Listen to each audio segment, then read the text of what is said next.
le Dieu des petits. Jésus a voulu être le plus pauvre des pauvres, afin de pouvoir tendre la main au plus misérable et lui dire « Je suis ton frère ».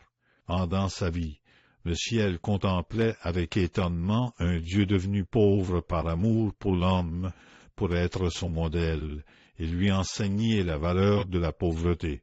Aucun enfant ne vint au monde dans une pauvreté aussi grande que le Verbe incarné, dont la crèche fut la litière des animaux, dont l'abri fut le refuge des bêtes. Dans les dernières années, il ne mangea que du pain d'orge, le pain des pauvres, et pendant sa vie terrestre, il vécut d'aumône. Enfin, il mourut dans un dénûment qui ne sera jamais égalé. Et voici que maintenant, glorieux et ressuscité, la pauvreté demeure encore sa compagne. Il a trouvé le moyen d'honorer et de pratiquer la pauvreté.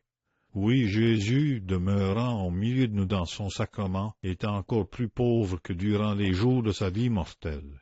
Une pauvre église, pire peut-être que la grotte de Bethléem, est bien souvent sa demeure. 4 planches, souvent vermoulues, forment son tabernacle. Ses prêtres ou ses fidèles doivent lui fournir tout par aumône, la matière du saint sacrifice, le pain et le vin, le linge pour le recevoir ou le couvrir, les corporaux et les nappes d'autel.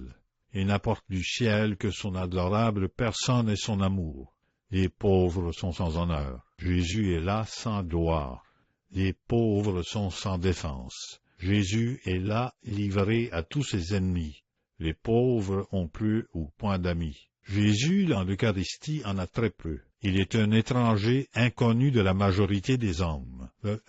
Que cette pauvreté qu'eucharistique de notre Seigneur est belle et attirante, que le Seigneur exige de nous d'honorer sa pauvreté en l'imitant. Nous serons très éloignés de la perfection si nous pensons que la pauvreté temporelle seule est ce qu'il demande de nous. Jésus vise plus haut.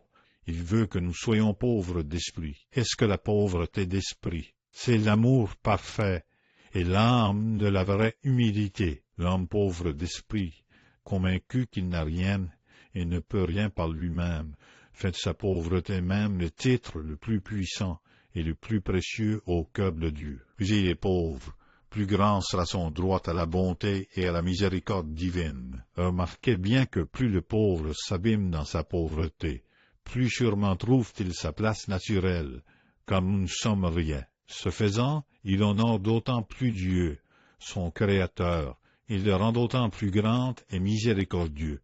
Comme le Seigneur l'a dit par un de ses prophètes, sur qui reposerai-je mon regard d'amour, sinon sur le plus humble des petits, et sur celui qui a le cœur contrit. Vous voilà où le bon Dieu trouve sa gloire, dans notre pauvreté, qui lui rend tout, qui lui rend hommage de tout. Dieu l'aime tant le pauvre d'esprit qu'il dépouille ses serviteurs de tout, afin que par leur pauvreté il triomphe.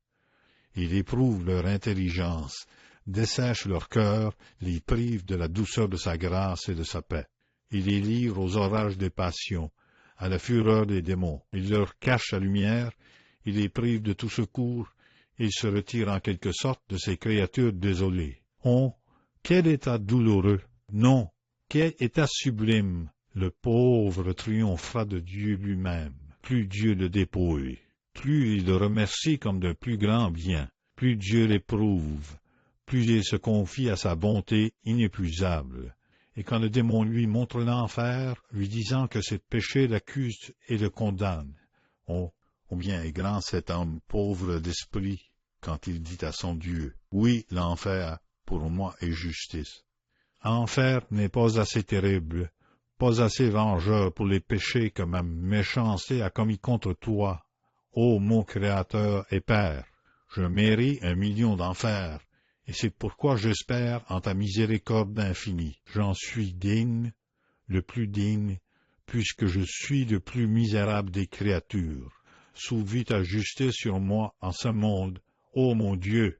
Je te remercie de me donner une occasion de payer mes dettes. Encore plus, Seigneur, je mérite encore plus. Que peut répondre le bon Dieu à un être si pauvre et si reconnaissant? Il s'avouera vaincu. Il ouvrira ses bras pour lui. Il répandra sur lui tous ses trésors. Le montrant aux anges, il dira avec admiration: voyez l'homme qui m'a vraiment glorifié. 3. Adorons et communions à la qualité pauvre du bon Dieu. Nous trouverons ainsi une application facile des 4 faits du sacrifice de la messe. Premièrement, que fait le pauvre en demandant l'aumône à un riche charitable? Ne pensant qu'à la bonté du riche, il le salue respectueusement et joyeusement, oubliant sa misérable apparence, ces pauvres haillons disgracieux. Faites de même devant notre Seigneur. Oubliez votre misère pour ne penser qu'à sa bonté. Adorez-le avec confiance et humilité. Deuxièmement, le mendiant loue la libéralité du riche. Vous êtes très bon, tout le monde le dit. Et maintenant vous avez été bon pour moi. Il énumère les bienfaits reçus. De cette manière, louez et remerciez la bonté divine, et votre cœur trouvera des paroles et des larmes de gratitude très douces et très éloquentes. Troisièmement, le mendiant expose ses misères. Me voici encore à votre porte avec des besoins plus grands que jamais. Je n'ai que vous. Je sais que votre bonté ne se lassera pas de moi, qu'elle est plus grande que ma pauvreté. Je sais que je vous rends heureux en vous offrant l'occasion de faire le bien. Exposons notre misère devant notre Seigneur. Gagnons-le par son cœur, par le bien qu'il désire faire, et nous le rendrons heureux, car son amour se montre par sa généreuse bonté. En le mendiant reçoit plus qu'il ne demande, il verse les larmes de tendre gratitude.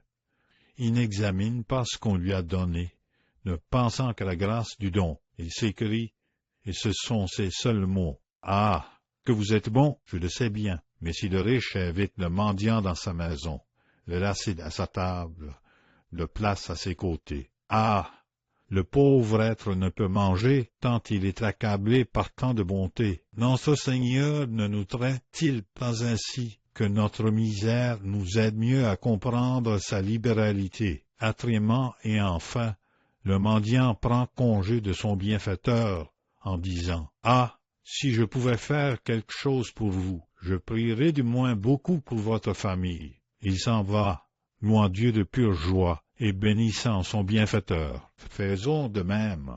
Prions pour la famille de notre Seigneur. Bénissons sa bonté, proclamons sa gloire partout, et offrons-lui l'hommage de notre cœur et de notre vie.